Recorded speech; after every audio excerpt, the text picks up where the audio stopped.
जीवन पर्यंत हम सीखते रहते हैं और आगे बढ़ते रहते हैं। हमें जब तक जीना है तब तक सीखते रहना है।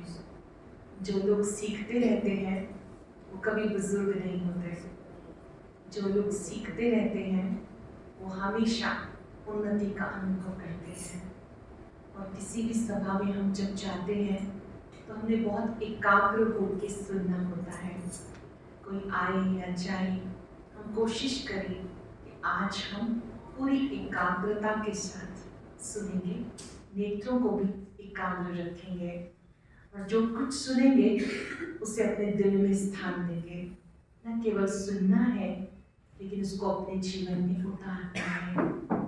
कभी कभी हम बहुत सारी अच्छी बातें सुनते हैं लेकिन उसको जीवन में नहीं लाते हैं। केवल सुनने से कल्याण नहीं होगा, सुनने से कानों को अच्छा लगेगा, लेकिन जब आप उसका मनन करेंगे, चिंतन करेंगे, जीवन में लाएंगे तो जीवन अच्छा बनेगा। एक बार की बात है कि एक प्रोफेसर चाय पी रहे थे और न्यूज़पेपर भी पढ़ रहे थे। दोनों काम एक साथ कर रहे थे। जब वो न्यूज़पेपर पढ़ रहे थे तो उनको लगा कि चाय फीकी है। तो उन्होंने अपनी बिटिया को कहा कि बेटा चाय फीकी है। उनकी बिटिया गई और एक चम्मच चीनी डाल दी, फिर से वो चाय पीने लगी। जब वो चाय पीने लगे और न्यूज़पेपर पढ़ने लगे, सेम उन्होंने रिपीट किया कि चाय तो अभी भी फीकी है। Please raise your hand. कौन बता सकता है इसका जवाब? अब चाय फीकी क्यों थी? बोलना नहीं है। जिन्हें इसका जवाब आता है केवल हाथ खड़ा कर सकते हैं, मुस्कुरा सकते हैं, बोलना नहीं है। क्लियर? सीन क्लियर हुआ? क्या था? चाय फीकी क्यों थी?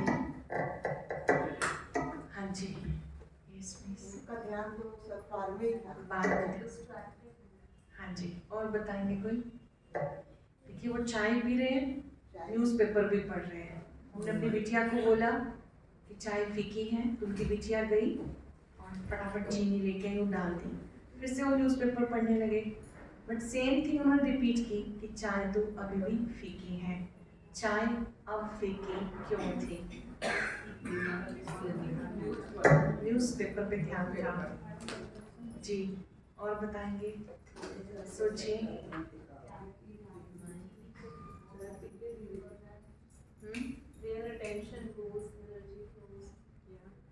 राइट। और बोलिए। सिर्फ इम्पोर्टेंट चीज़ है जी, अभी भी है टाइम, आप बता सकते हैं। आप सब अच्छे श्रोता हैं। पेपर पढ़ना ही अटेंशन था। ये तो है, अटेंशन तो उसी पे था, लेकिन चाय फीकी है ये तो उनको पता चल रहा था ना, तो चाय पर भी अटेंशन था, नहीं तो चुपचाप ही पी लेते, है ना। उन्होंने जैसे ही पी उनको लगा फीकी है, दोबारा पी तब भी फीकी थी। अब चीनी डालने के बाद भी वो फीकी क्यों थी? मेंटली एब्सेंट थे। उन्होंने अपनी बिटिया को बुलाया, वो कहा बेटा आपने चीनी डाली थी? उसने कहा हाँ मैंने तो डाल दी। कहते उसके बाद आपने घोली भी थी? कहते ओह वो तो मुझे याद ही नहीं रहा। तो उन्होंने कहा जितना चीनी डालना इम्पोर्टेंट था इक्वली इम्पोर्टेंट था उसको घोलना। आज हम बहुत सारी अच्छी बातें सुनेंगे तो चीनी तो डलेगी, बट आपका काम क्या है? घोलना। कैसे घोलते हैं आप? करके दिखाइए। यस, घोलना। कितना अच्छा लग रहा है जब आप ऐसे कर रहे हैं। जब हम कोई चीज को ध्यान से सुनते हैं, एकाग्र होकर सुनते हैं, तो वो हमारे जीवन में आती है। कहते हैं कि अच्छी बातें जितनी भी है ना वो सब कही जा चुकी हैं, कही जा चुकी हैं। अब तो ना उनके ऊपर चलना ये बाकी रहा हुआ काम है। हम बहुत सारी अच्छी बातें सुनते हैं। ऐसे बहुत लोग हैं जो कहते हैं हम गीता को मानते हैं, हम भगवान को मानते हैं, पर एक चीज पूछने वाली है अपने आप से कि क्या हम भगवान की मानते हैं? भगवान को मानना और भगवान की मानना दोनों में बहुत अंतर है।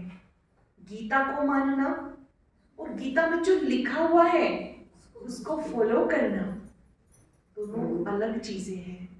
अगर हम अपने जीवन को अच्छा बनाना चाहते हैं छोटी छोटी बातें भी जो हमें कही जाती हैं ना, तो हमें उसकी प्रैक्टिस करनी है, अभ्यास करना है। जैसे घर में कोई व्यक्ति गुस्सा करता है और हम भी उसके साथ गुस्सा करने लगते हैं, तो हम कहते हैं पहले इन्होंने किया फिर मैंने किया। लेकिन हमें एक चीज़ की नॉलेज होनी चाहिए कि जो व्यक्ति क्रोध कर रहा है वो इस समय मानसिक रूप से बीमार है। अगर हम भी उसके साथ वैसा करने लगते हैं तो ये तो ऐसे हो गया कि कोई व्यक्ति बीमार हुआ तो हम भी उसके साथ बीमार हो गए। हमारे पास पीछे प्रोग्राम हुआ था शिवानी दीदी का, तो उन्होंने एक बड़ी अच्छी बात सुनाई थी कि जब कोई क्रोध करता है ना, इसका मतलब वो मानसिक रूप से बीमार है। तो आपको बीमार के साथ बीमार नहीं होना। तो उस प्रोग्राम के बाद हम किसी और प्रोग्राम में जा रहे थे, वुमेन डे था।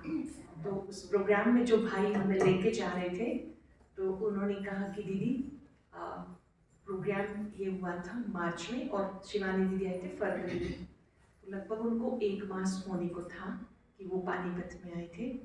तो उन्होंने कहा कि मेरे लिए ना उनका आना बड़ा वरदान हुआ। मैंने कहा कैसे? कहते सुबह सुबह ना हमारी दोनों की खूब लड़ाई होती थी, क्योंकि बहन वो भी जॉब करती है, उसकी वाइफ भी और वो भी, तो दोनों को ही बच्चों को भी भेजना, बाकी सब चीज़ें मैनेज करना, तो सवेरे सवेरे काफ़ी खींचातान का माहौल होता था। कहते कि मैंने ना पक्का सोचा था कि मैं कभी क्रोध नहीं करूँगा, लेकिन जब मैं घर में गया तो मैंने देखा कि मेरी वाइफ को तो बहुत ज़्यादा गुस्सा आता है, लेकिन मैंने ना वो चीज़ याद की कि ये ना मानसिक रूप से बीमार है, मुझे इसकी मदद करनी है। कहते वो दिन और आज का दिन मैंने एक बार भी गुस्सा नहीं किया ना, उन्होंने अटेंशन दिया, उन्होंने उस बात को घोला, सोचा ये इम्पोर्टेंट है। क्रोधी के साथ क्रोधी नहीं बन जाना, बल्कि अपने ऊपर अटेंशन देना। छोटी छोटी बातें भी अपनाने से जीवन खुशहाल बन जाता है। हर एक अपने आप से पूछे एक बात कि परमात्मा ने हमें इतना सुंदर जीवन दिया है। अगर आप लिस्ट बनाएं कि मुझे प्रभु ने क्या क्या दिया है, तो बहुत बड़ी लिस्ट है कि उन्होंने मुझे बहुत कुछ दिया है। बट बी ऑनेस्ट, हर एक अपने आप से पूछे कि भी मैं अपनी जिंदगी को खुशी से जी रहा हूँ या काट रहा हूँ। सीधा हाथ अपने दिल पे रखिए, नेत्र बंद कर लीजिए, किसी को भी ना देखकर अपने आप को देखेंगे।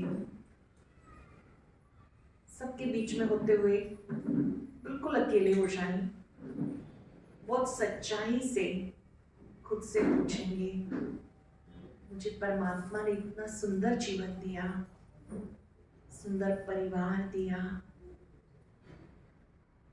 मैं अपनी जिंदगी को खुशी से जी रही हूँ या काट रही हूँ। Ask yourself, go with in, go with in, अपने भीतर जाएं, अपने आप से पूछें।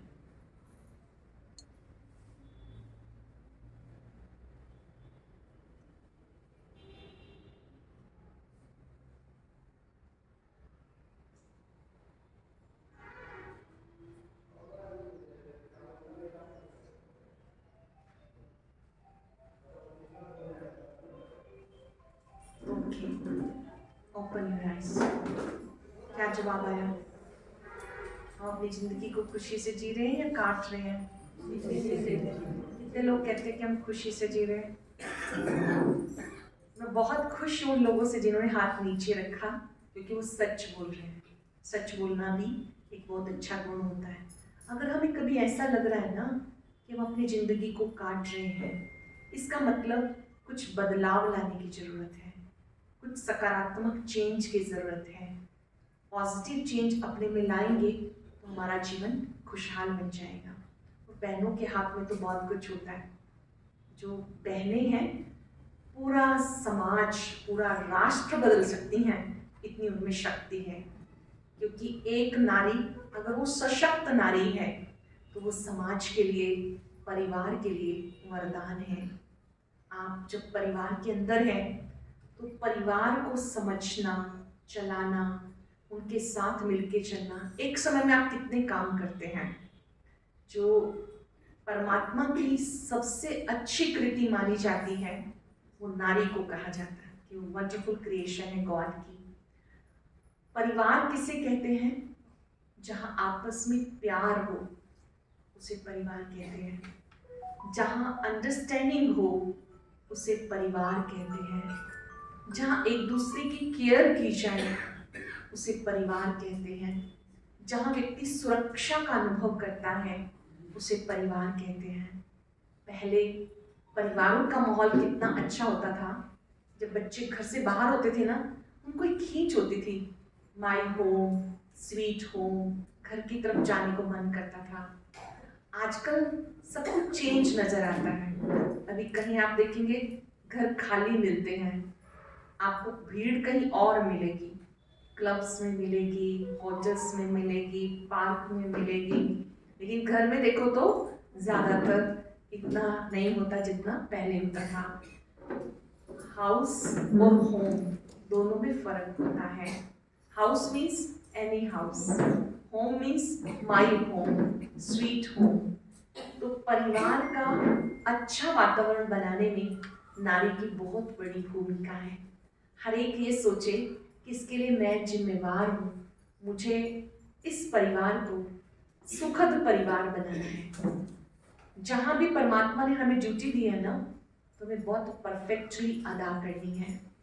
उस घर को परमात्मा का मंदिर समझ के रहिए। जहाँ हम रहते हैं ना, चाहे वो घर छोटा हो या बड़ा, उसे कोई फर्क नहीं पड़ता।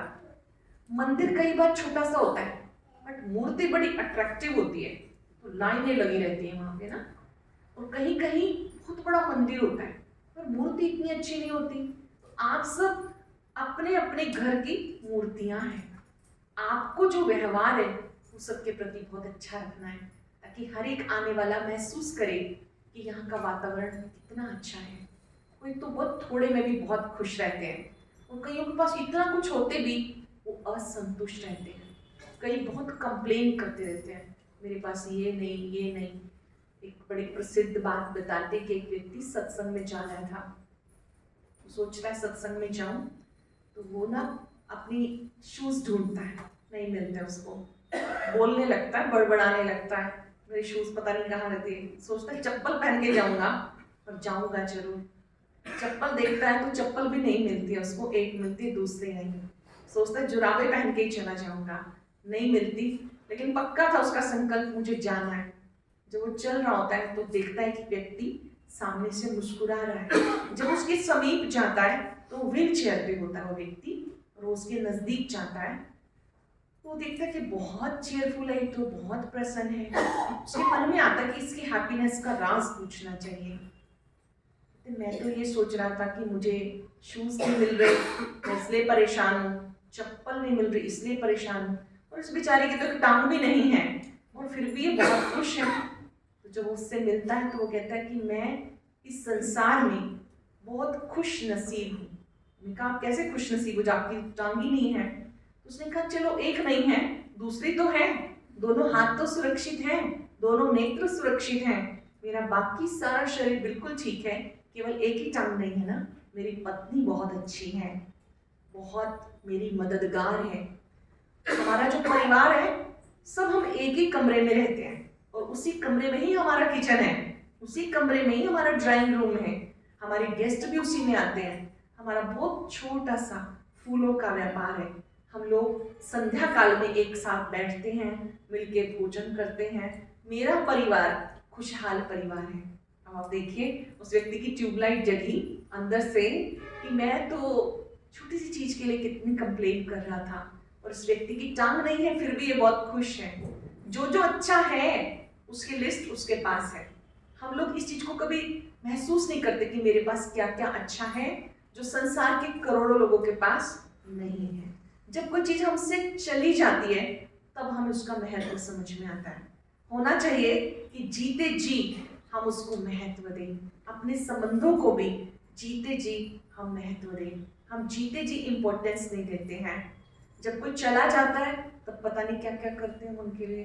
भारतीय संस्कृति में जब कोई व्यक्ति का लास्ट होता है ना, उसका विदाई का दिन, क्रिया का प्रोग्राम जिसको बोलते हैं, कितने लोग इकट्ठे होते हैं, कितनी बड़ी फोटो रखी जाती है, बहुत बड़ी माला पहनाई जाती है, टोकरे के अंदर फूल रखे होते हैं गुलाब के। जितने भी लोग आते हैं ना सब पुष्प चढ़ाते हैं, हाथ जोड़ते हैं, उस सभा में बैठते हैं।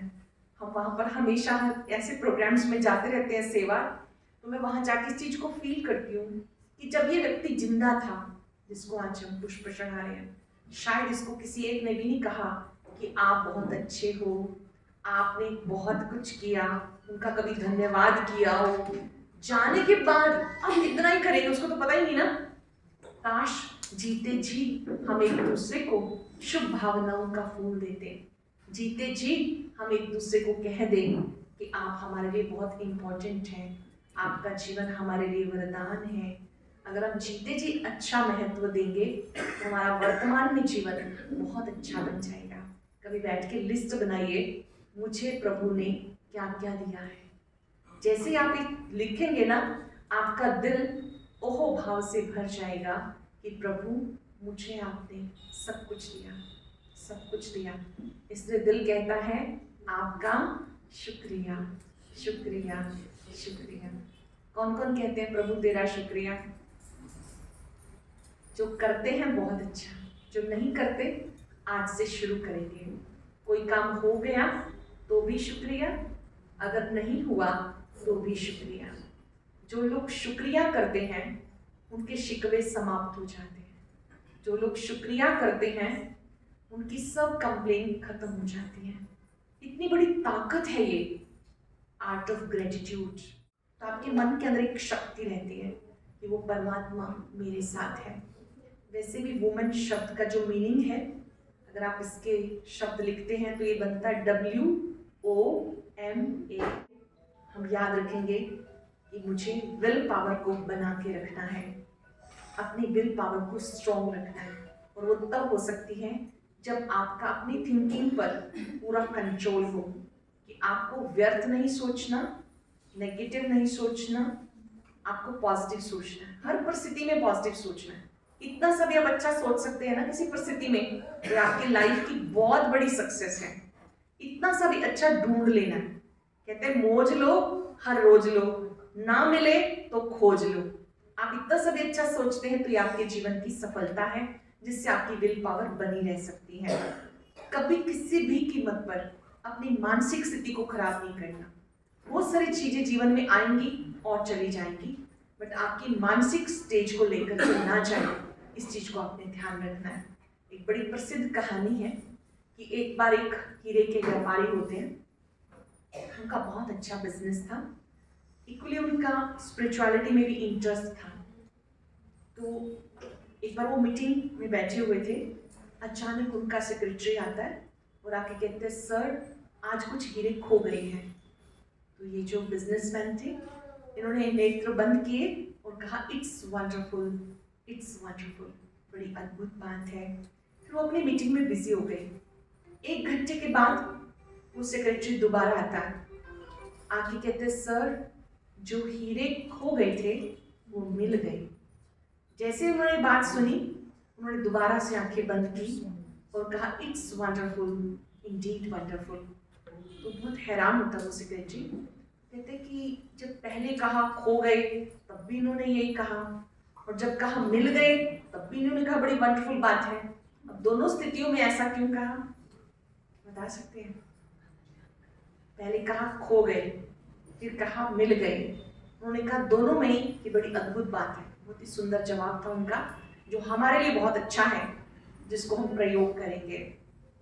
उन्होंने कहा कि जब आपने कहा हीरे खो गए, तो मैं अपने आप को देख रहा था कि मेरे मन की शांति जो हीरों से बढ़कर है, मैंने उसे तो नहीं खो दिया। मैंने देखा मैं अंदर से बिल्कुल शांत हूँ, इसलिए मैंने कहा इट्स वंडरफुल।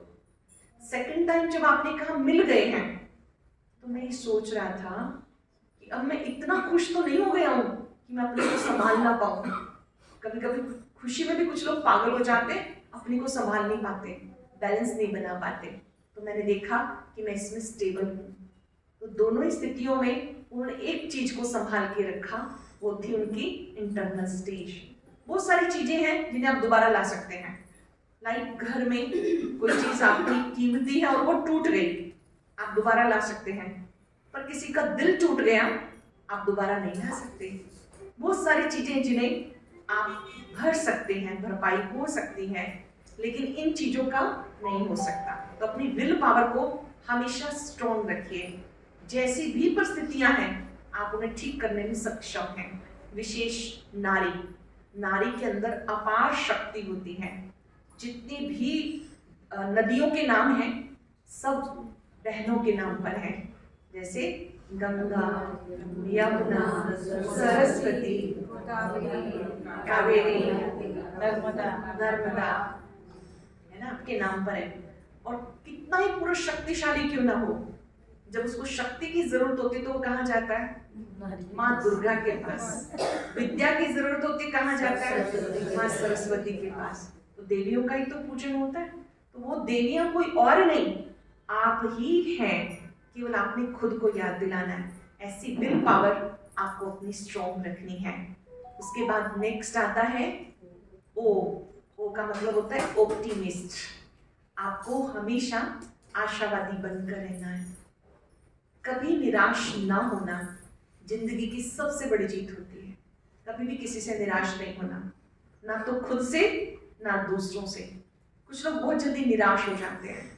हमेशा याद रखना है, मेरे साथ साथ बोलेंगे, कभी निराश ना होना, कभी निराश ना होना जिंदगी की सबसे बड़ी जीत होती है। सबसे बड़ी जीत होती है। कभी निराश ना होना, कभी निराश ना होना जिंदगी की सबसे बड़ी जीत होती है।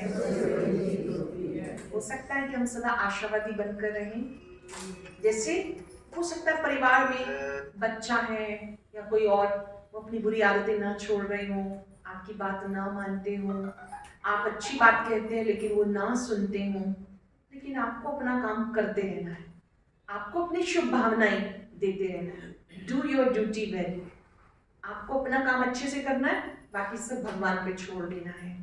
आप बच्चों को अच्छे से अच्छे संस्कार दें। अच्छे से अच्छा उपहार है अच्छे संस्कार। किसी भी बच्चे को आप खिलौना नहीं देंगे, थोड़ी देर के लिए रोएगा, पर अच्छे संस्कार नहीं देंगे तो जीवन भर रोएगा। और संस्कार देते ही रहना, इसमें आशावादिता चाहिए। हमारे नजदीक वहां पर एक वृद्ध आश्रम है। एक बार हम वहां गए, रक्षाबंधन का पर्व था। अक्सर हम कोशिश करते हैं कि कोई भी रह ना जाए। कोई जेल में है तो वहां भी बहनें जाती हैं राखी बांधने के लिए, और कोई वृद्धाश्रम है आसपास, सबके पास जाते हैं। जब हम वहां गए, राखी बांध रहे थे, तो वहां पर एक बुजुर्ग बाबूजी थे और उनकी मतलब वो माता जी और वो दोनों इकट्ठे थे।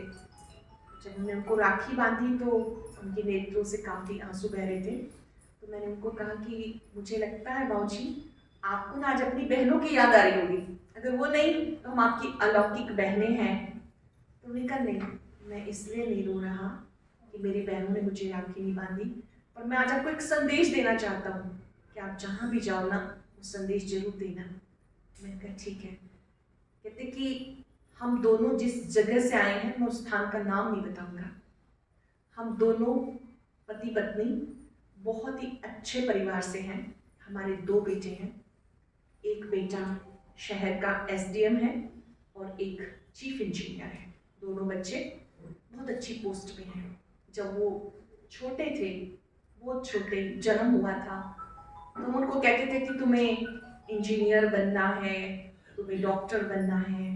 वो बन गए, लेकिन जैसे हमने उनको मतलब अपनी जिम्मेवारियों तक पहुंचाया, उनकी शादी की, उन दोनों बच्चों ने हम दोनों को बाहर भेज दिया। आज हमारे पास कोई नहीं है। हम उनके लिए दुआएं करते हैं कि वो दोनों जहाँ हैं खुश रहें। पर एक चीज़ का मुझे अभाव लगता है कि हमने उनको ये तो कहा कि डॉक्टर बनो, इंजीनियर बनो, हमने कभी ये नहीं सिखाया कि बड़ों की सेवा करो, माँ बाप की सेवा करो। अगर हम ये सिखाते तो ये दिन हमें ना देखना पड़ता। तो मैं सोच रही थी कि भारतीय संस्कृति में अगर बड़े बुजुर्ग वृद्धाश्रम में बैठे हैं तो ये अच्छी बात नहीं है, अच्छी बात नहीं है। आज जो हम करेंगे, आने वाली पीढ़ियां हमारे साथ वैसा ही करेंगी। बड़ी खुशी खुशी हम उन्हें छोड़कर आ गए हैं, हमारे आने वाली पीढ़ियां क्या हमें अपने घर में रखेंगी। माय हम्बल रिक्वेस्ट इज कि आप फोन एक बार सब निकालें और साइलेंट मोड पे कीजिए। फॉर फ्यू मिनट्स ओनली हम यहाँ पर एक दूसरे के साथ हैं। आप उसे साइलेंट भी करें क्योंकि एक का भी ध्यान भटकता है तो वो मिस हो जाता है। मैं आपको ये रियल इंसिडेंट बता रही हूँ और मुझे याद है कि उसके बाद जिस भी स्थान पर हम गए तो मैंने ये घटना हर जगह सुनाई है कि आप अपने बच्चों को अच्छी बातों के लिए ज़रूर प्रेरित करें। कभी ये ना सोचे कि ये तो छोटे हैं, अब तो इनको पढ़ने दो। कहीं उनको अच्छे स्थानों पे लेके ही नहीं जाते और कईयों के बड़े अच्छे परिवार के अंदर बने हुए नियम है कि हर बर्थडे वो बाबा के घर लेके आएंगे, सेंटर पर लेकर आएंगे, इस बहाने तिलक लगवाएंगे, दीदियों से एक आधी अच्छी बात सुनेंगे, बहनें इनको कुछ अच्छा मोटिवेट करेंगी। और कोई कोई कहता है नहीं इन्हें पढ़ने दो, अभी नहीं लेके जाना। अच्छे स्थानों पर जब हम उन्हें लेके जाते हैं ना तो उनका कुछ मानसिक विकास होता है, उन्हें अच्छे संस्कार मिलते हैं। जब हम छोटे होते हैं तो हमारे संस्कार कच्चे धागे के समान होते हैं, मोल्ड हो जाते हैं।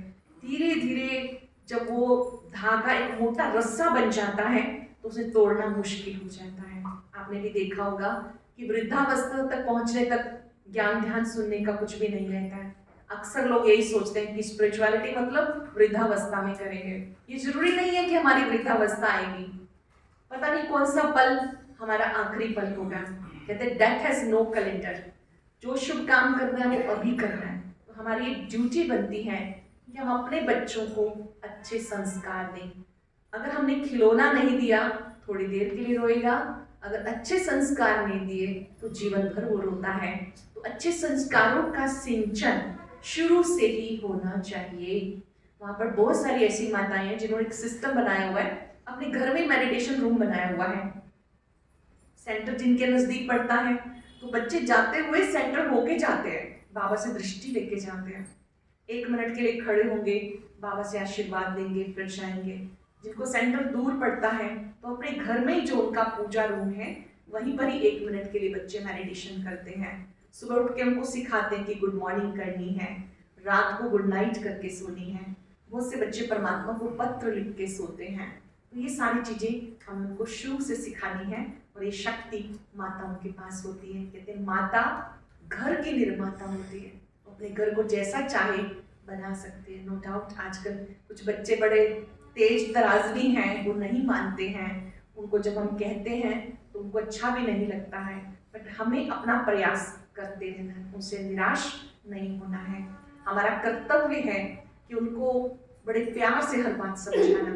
कुछ चीजें आप करके देखिए कि बच्चे की कोई भी अच्छी चीज है ना, एप्रिशिएट पब्लिकली करो, आप सबके बीच में बोलो, बट उसका कोई वीक पॉइंट है तो कभी सबके बीच में मत बोलो। करके देखिए। Use sandwich method. आप सैंडविच कैसे बनाते हैं? नीचे भी ब्रेड होता है, ऊपर भी, और बीच में मसाला भरते हैं आप। किसी को कोई बात कहने का तरीका होता है, सबके बीच में अटैक मत करें। पहले उसकी 3 अच्छी बातें बोलिए। आपकी ये बात बहुत अच्छी है, आपकी ये बात बहुत अच्छी है, आपकी ये बात बहुत अच्छी है। अगर ये भी ठीक कर लो तो कितना अच्छा हो। बड़े आराम से सुनते हैं बच्चे। हमारे पास बीच बीच में बच्चों की क्लास होती है, बिल्कुल क्लियर वो शेयर करते हैं। कहते हैं कि हमारी मम्मा एक दिन में 10 बार हमें टोकती है, डांटती है, ऐसा नहीं करो, ऐसा नहीं करो। फिर हम इरिटेट हो जाते हैं तो हमारे मन में जिद आ जाती है, हम ऐसे ही करेंगे। तो देखिए बच्चे भी ये चाहते हैं कि उनकी बात आप उनको सम्मान से कहें, अकेले में कहें। और कहने का तरीका कि पहले उनकी 3 अच्छी बात बोलो, फिर उनका वीक पॉइंट उनको कहो। इंजेक्शन कैसे लगाते हैं डॉक्टर, है ना? ऐसे ही प्यार से कहना है, सम्मान से कहना है और उनसे कभी निराश नहीं होना। फिर भी अगर नहीं सुनते, एक सुंदर तरीका कि जब वो बच्चा सोया हुआ है तब आप शिव बाबा को याद करके उनको पॉजिटिव वाइब्रेशन दो। मैं बहुतों ने प्रयोग करके देखा है। एक बहन आती है हमारे पास, वो कहती है इतना शरारती है ये बच्चा, इतना शरारती है। उनके शब्द जो थे मैं आपको बोल भी नहीं सकती। कहती मैं भगवान को कहती हूँ इससे अच्छा ना मेरे पास नहीं भी होता ना चलता।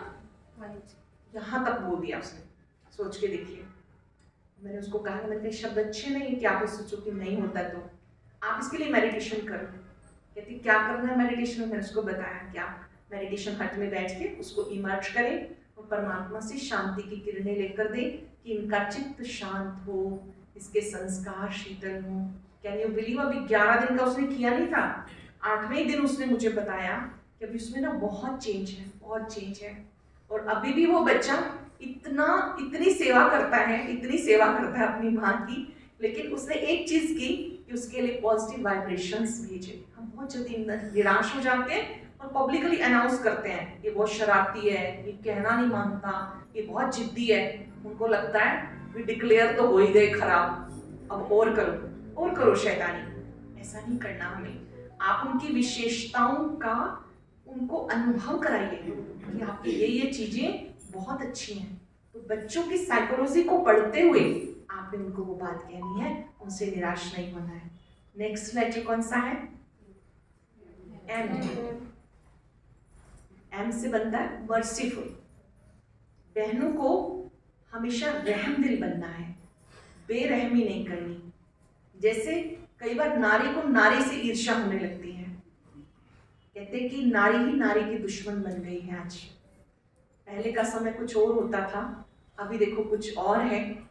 एक तो वो सास है जो ये कहती है कि मेरी सास और बहू का रिश्ता आपने देखा होगा। कोई बहनें जब सास बनती है ना तो वो कहती है कि मेरी सास ने मेरे साथ बहुत बुरा किया था, इसको भी ऐसे ही मजा चखाना है।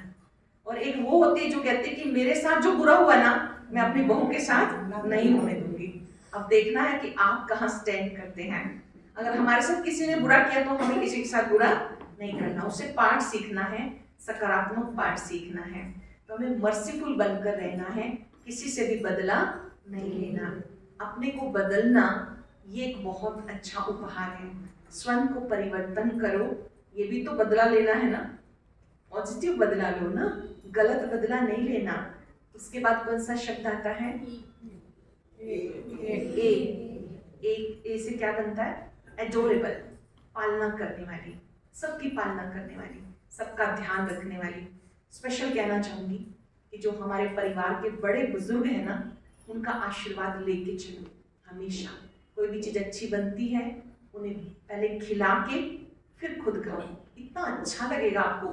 हमारे पास एक बहन आती है, कहती मैं पहले ना अपने बड़ों की बहुत सेवा करती थी, अब मैंने छोड़ दिया। मैंने कहा क्यों? कहती कि मैं जैसे ही बना के लेके जाती हूँ ना, खा भी लेंगे फिर बर्तन फेंक के ना बददुआएं भी देते हैं, तूने ये अच्छा नहीं बनाया, तूने ये अच्छा नहीं बनाया। इनका फिर अब कहती अब तो मेड आती है बना के दे के चली जाती है। इनका कैसा लगता है आपको कि आपके घर में मेड आ रही है, वो बनाती है, आप खुद बना सकते हो ना, आपको अपना अच्छा काम नहीं छोड़ना। कहती उनको भी तो चाहिए कि वो हमें बद्दुआ ना दे, प्यार से खा ले जो बनता है। मैंने कहा बिल्कुल ठीक बात है, उन्हें प्यार से खा लेना चाहिए, पर वो बुजुर्ग हो गए हैं, है ना, अब उनका अपने को बदलने की शक्ति नहीं बची है। पर आप तो अपना काम करते रहो, कम से कम आप तो पुण्य कमाओ। आपका फर्ज बनता है कि आप उनको खिला के फिर खाएं। अगर वो अपशब्द भी बोलते हैं ना, थोड़े टाइम के बाद वो ठीक हो जाएंगे। कहते सच बात है कि वो ठीक हो जाएंगे। मैंने कहा क्योंकि जैसा अन्न वैसा मन होता है, आप प्यार से बनाओगे धीरे धीरे बदलाव आएगा। उसने रीस्टार्ट किया, बीच में बंद कर दिया, फिर उसने रीस्टार्ट किया।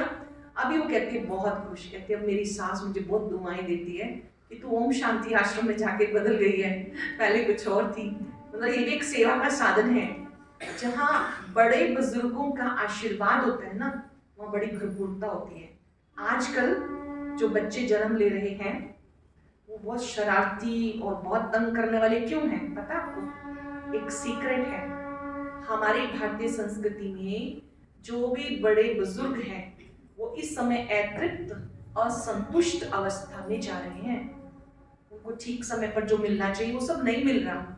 वही आत्माएं हमारे परिवारों में जन्म ले लेती हैं, क्योंकि जब वो गए उन्हें जिस चीज की जरूरत थी वो नहीं मिली, तड़पते रहे। उस अवस्था में जब वो चले गए तो नेक्स्ट बर्थ में आके वो भी सब पूरा करते हैं। इसलिए बुजुर्ग अगर कोई रात को भी कह देना कि मुझे ये चीज खानी है, तो उनको बना के दे दो। ऐसा ना हो कि हम उनको टालते रहें, फिर बना देंगे।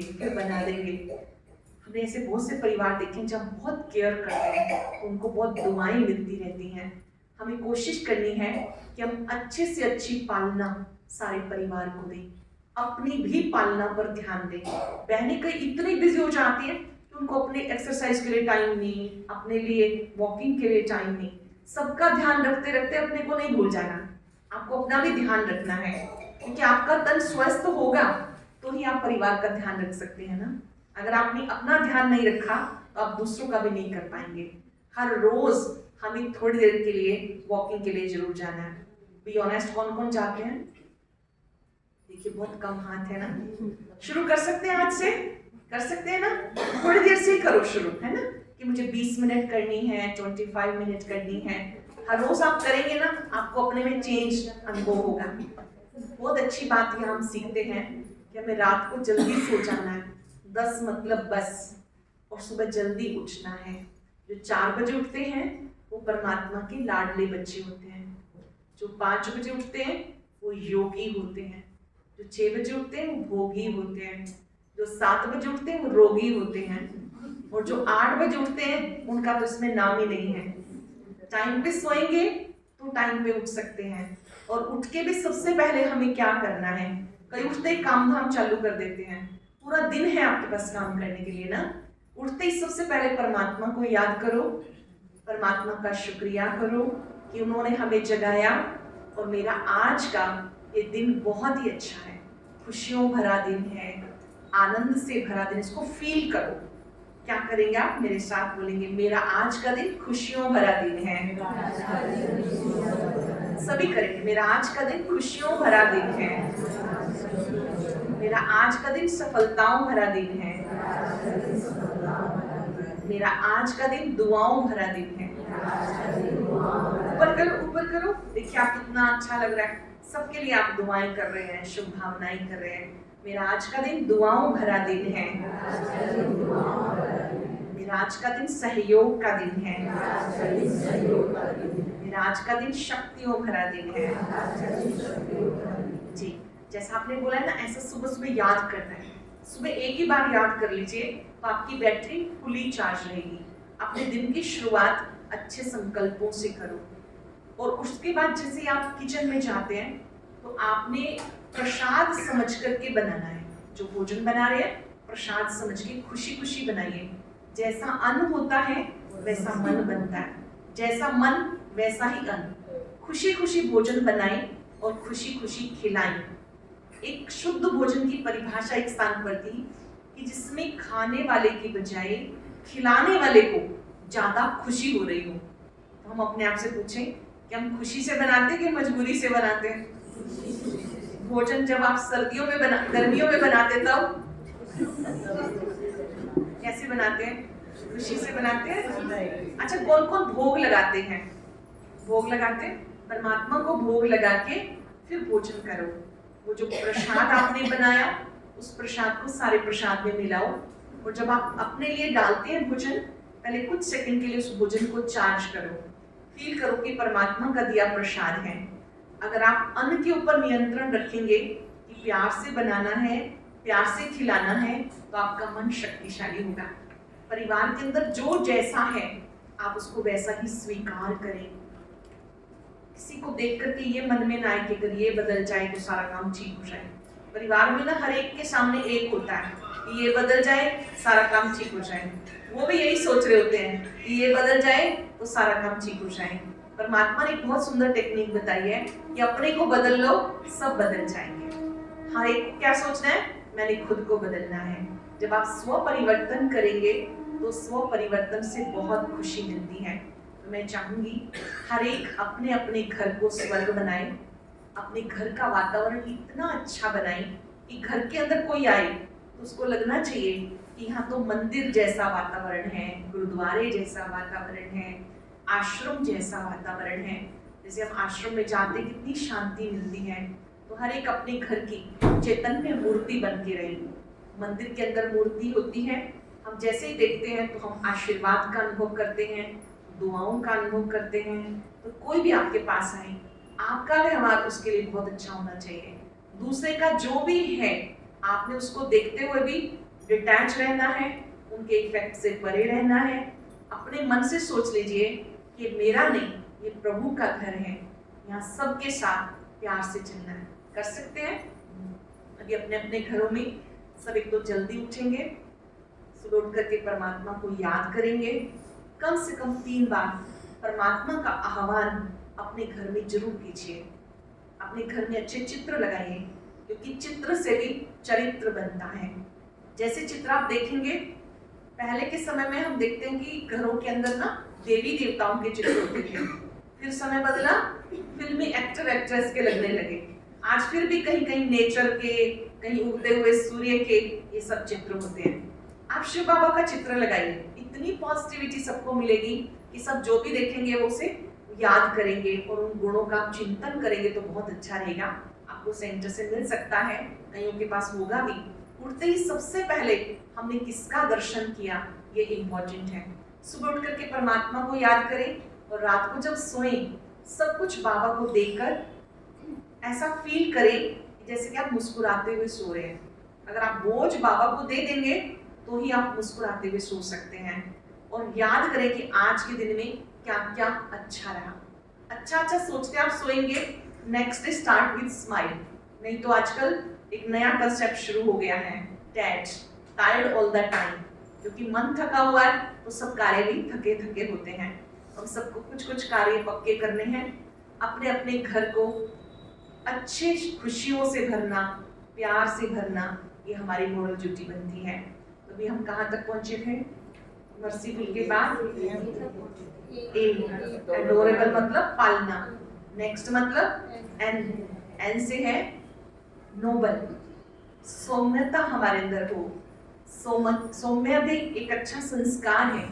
जो लोग नोबल होते हैं उनको सब पसंद करते हैं। और नारी के लिए कहा जाता है नर और नारी एक ही रथ के पहिए हैं, जब दोनों चलते हैं तो रथ ठीक चलता है, नहीं तो कभी रथ चलेगा और कभी धंसेगा। हम सभी को शिव शक्ति बनकर रहना है। शिव हमारे साथ है और हम उसकी शक्ति हैं। जब आप उसको याद करते हैं तो शिव की शक्ति आपके साथ रहती है। सदा शिव परमात्मा कल्याणकारी हैं, मंगलकारी हैं। उनके गुणों के बारे में आप जानते हैं? किस किस को पता है? 5 गुण मेरे साथ बोलेंगे। ज्ञान के सागर, शांति के सागर, प्यार के सागर, आनंद के सागर, सर्वशक्तिमान। अभी हम कुछ पल के लिए उस परम पिता को याद करेंगे। थोड़ा सा अलर्ट होकर बैठेंगे, आपकी कमर बिल्कुल सीधी हो, सबके बीच में होते हुए बिल्कुल अकेले हो जाए।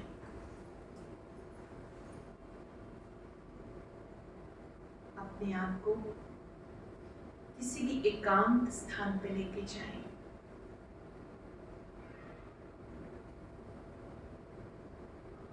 वो एकांत स्थान एक बगीचा भी हो सकता है।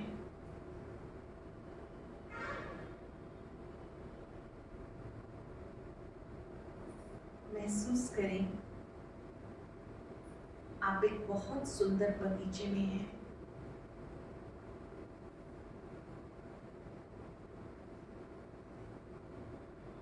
जहाँ रंग बिरंगे फूल हैं।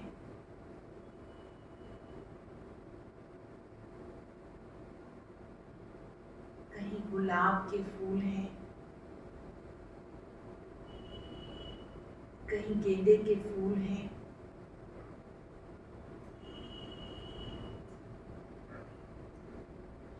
कहीं फाउंटेन्स हैं। महसूस करें ऐसे माहौल में आप बिल्कुल अकेले हैं।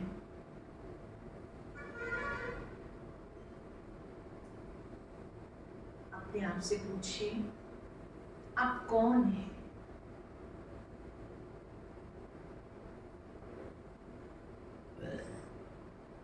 अंदर से जवाब आता है, मस्तक में विराजमान मैं एक शक्तिशाली आत्मा, I am a powerful soul.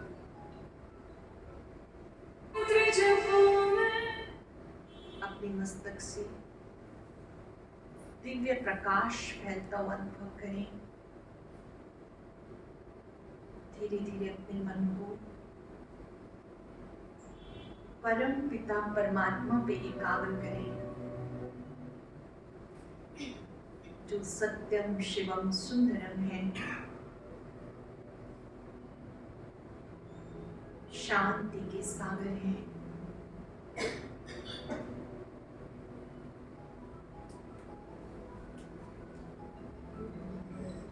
जैसे आप सूर्य के सामने खड़े होते हैं, महसूस करें परमात्मा का पवित्र प्रकाश हमारे चारों ओर फैल रहा है।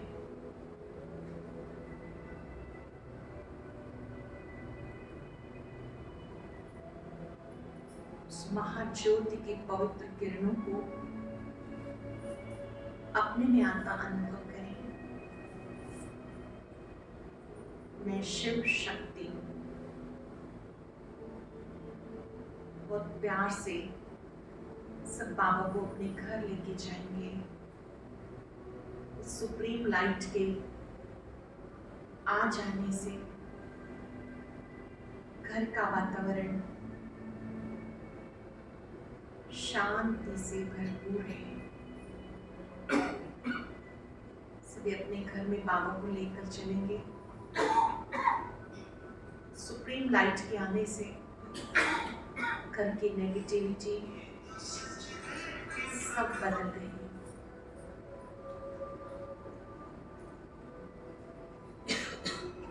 सारा परिवार बाबा से दृष्टि ले रहा है।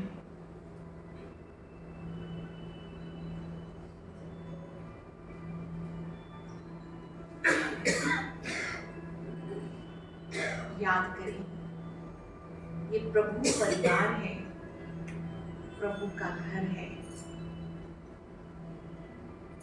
अपने मन के सारे बोझ परमात्मा को दे दें। ईश्वर मेरे साथ है। ईश्वर की शक्तियां मेरे साथ है।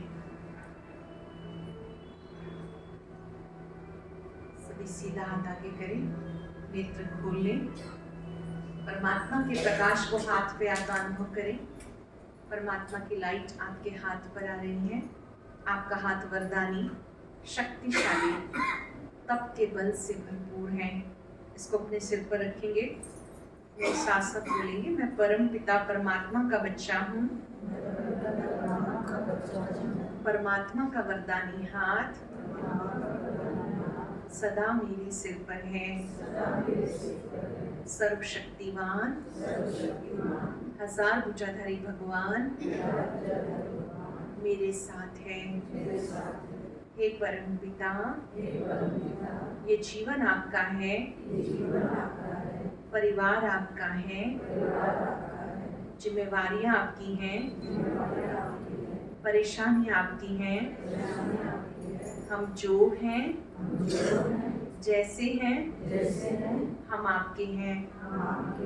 आज से हम सदा खुश रहेंगे, खुशियाँ बांटेंगे, सबको दुआएं देंगे, दुआएं लेंगे। शुक्रिया प्रभु, आपका शुक्रिया। ओम शांति। अब 31 दिसंबर तक आपको 2-3 कार्य अटेंशन से करने हैं। एक तो पहली बात, सवेरे उठते ही अपने घर में बाबा का आह्वान करना है। ये फील करना है कि मेरा नहीं, प्रभु का घर है। हम भगवान के घर में रहते हैं। जो भी यहाँ रहते हैं सब इस मंदिर के देवी देवता हैं और ये प्रभु परिवार है। हर एक को आत्मा देखते हुए सबके साथ अच्छा व्यवहार करेंगे और भोजन प्रभु याद में बनाएंगे और भोग जरूर लगाएंगे। पहला काम परमात्मा को याद करना, फिर उनको भोग लगाना। और तीसरा, 31 दिसंबर तक अपना वाक संयम खास रखेंगे। किसी को भी गलत शब्द नहीं बोलना। वाणी से आप सुंदर इतिहास की भी रचना कर सकते हैं, महाभारत भी बना सकते हैं। कहते गुड़ ना दे सको तो कोई ऐसी बात नहीं, पर गुड़ जैसा मीठा सबको देते चलो। 31 दिसंबर तक आपने चेक करना है मेरे बोल कैसे हैं। जो बोल मैं बोल रही हूँ, यही बोल कोई मुझे बोले तो मुझे कैसा लगेगा। गलत बोलने की बजाय चुप रहना अच्छा होता है। बात वही होती है, कहने का तरीका सबका अपना अपना होता है। जब आप प्रेम से किसी को कोई बात कहते हैं तो सामने वाले को भी समझ में आता है। इसलिए हम कहते हैं कि खुशहाल रहने के 3 मंत्र हैं जिनके हम हमेशा प्रैक्टिस करते हैं। पहला है सदा ही शुक्राना, हर पल शुक्रिया। कोई काम हो गया, नहीं हुआ, ईश्वर का शुक्रिया।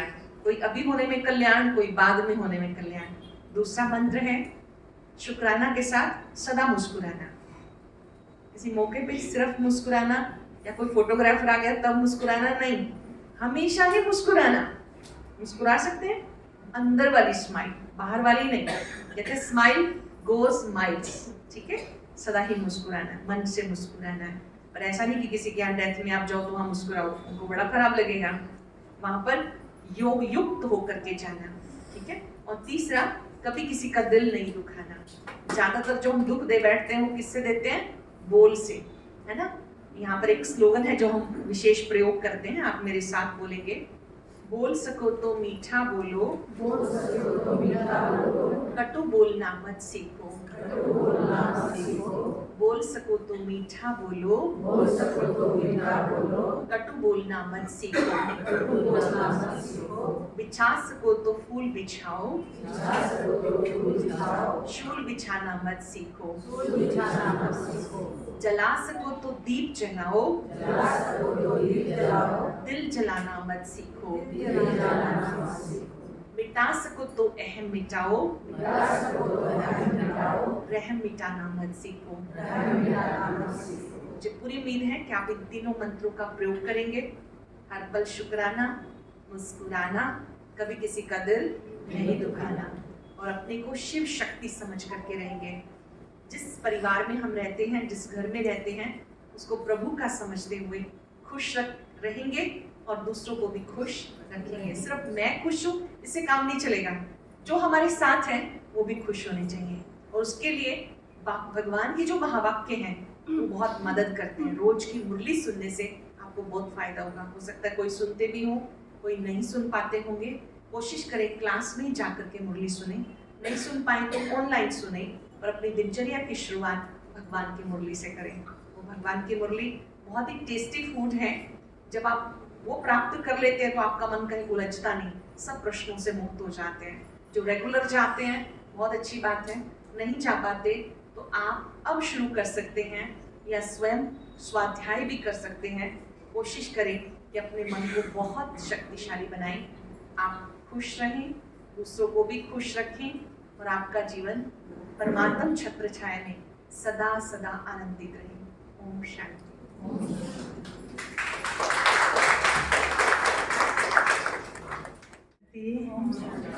अच्छा लगा सबको, तो इसीलिए हम सबके तरफ से, हमारे सिविल टाउनशिप के भाई बहनों के तरफ से दीदी जी का और हमारी बड़ी दीदी जी का बहुत बहुत तहे दिल से धन्यवाद है, शुक्रिया है, शुक्रिया है। जो समय निकालते हुए आज ही दीदी जी जाने वाली हैं, फ्लाइट 5 बजे हैं, फिर भी हमारा निमंत्रण स्वीकार किए, इसलिए दीदी जी को दिल से हमारा धन्यवाद है।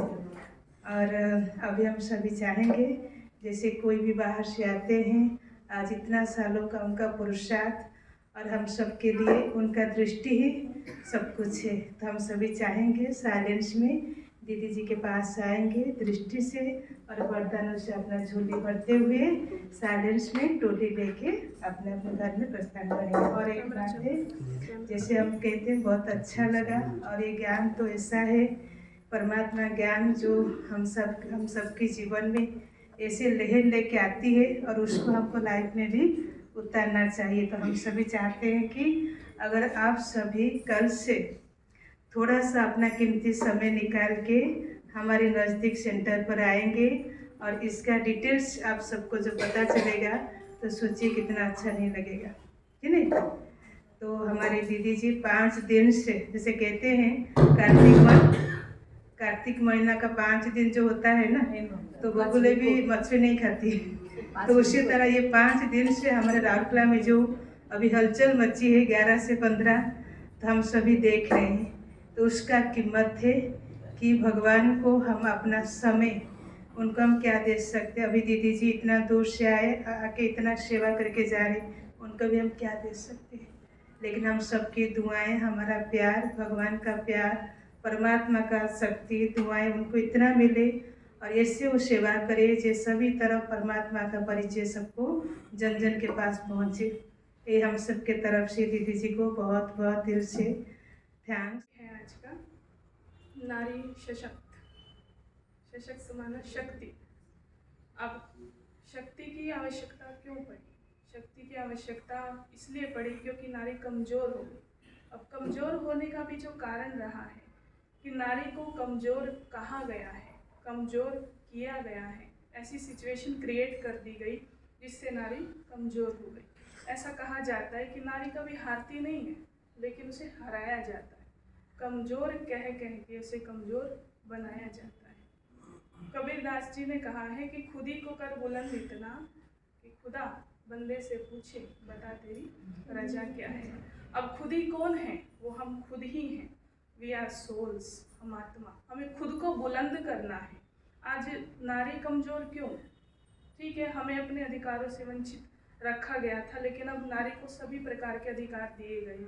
समाज में पहले पढ़ाया नहीं जाता था नारियों को, विधवा हो जाती थी तो भी उसका तिरस्कार किया जाता था। मतलब कहने का भाव ये है कि पहले जो समाज में नारियों की दशा थी वो अच्छी नहीं थी।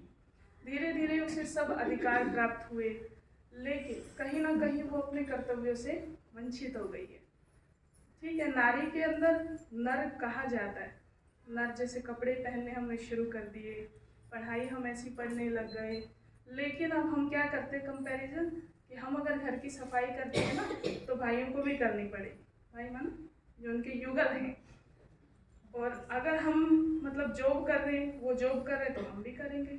हम खाना बनाते हैं तो वो भी बनाएंगे। पहले के टाइम में ऐसा नहीं होता था। पहले के टाइम में क्या होता था, बहनें घर संभालती थी और भाई कमाने जाते थे।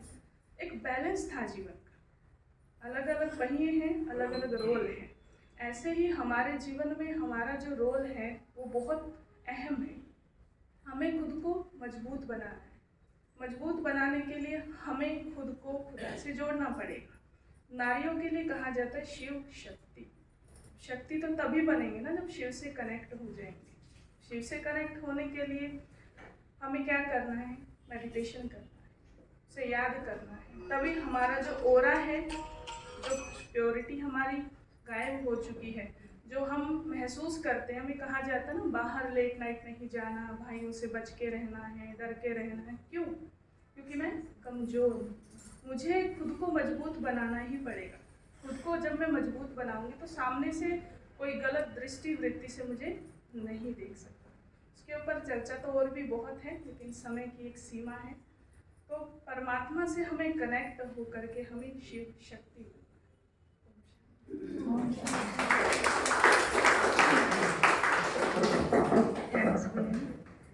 और अभी हम सभी दीदी जी से वरदान लेते हुए और थोड़ा सा प्रसाद बाहर से लेते हुए हम सभी प्रस्थान करेंगे। और कल का जो जैसे हम सबको बोलते हैं ना बहुत अच्छा लगता है, तो उसको हमको हमारे जैसे 7 डेज का कोर्स है, उसको भी हम लोग हमारे नज़दीक सिविल टाउनशिप सेंटर नियर ओमाकल हॉस्पिटल के बगल में है। तो सुबह 6:30 से 8 से 8 बजे तक और शाम को भी 6:30 से 8 बजे तक आएंगे और उसका पूरा ज्ञान का फायदा उठाएंगे। ओम शांति।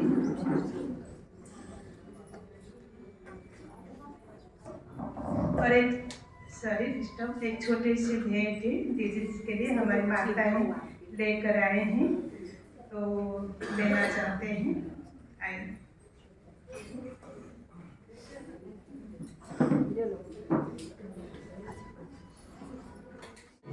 परमात्मा का दृष्टि, उनका प्यार हम महसूस करें। कोई आवाज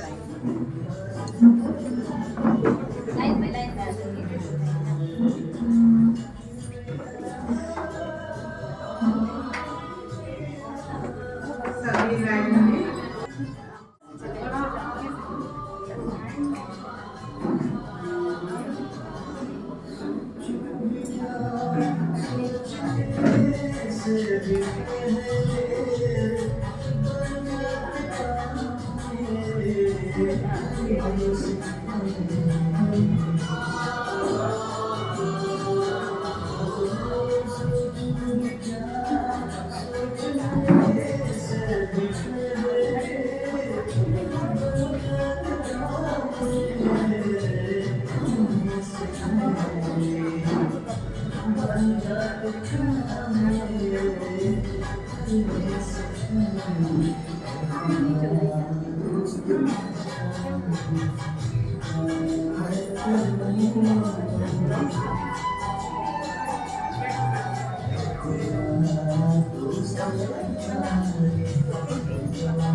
हाँ, है, yes,